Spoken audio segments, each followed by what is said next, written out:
Question number 2. This is a vector. So you want to minus. So V is minus 1, 3. Minus Y is 2, 5. So just do 1 by 1. Okay.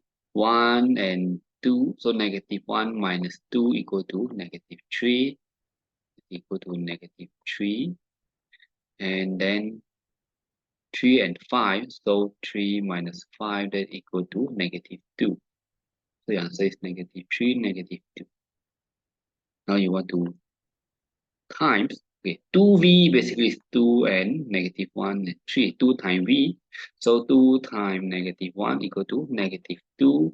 2 times 3 is equal to 6. Therefore, your answer is negative 2, 6.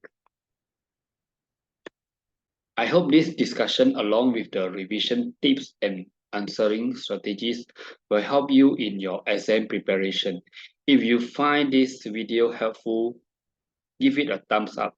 And don't forget to subscribe for more educational content. Best of luck with your studies, and I will see you again in next video.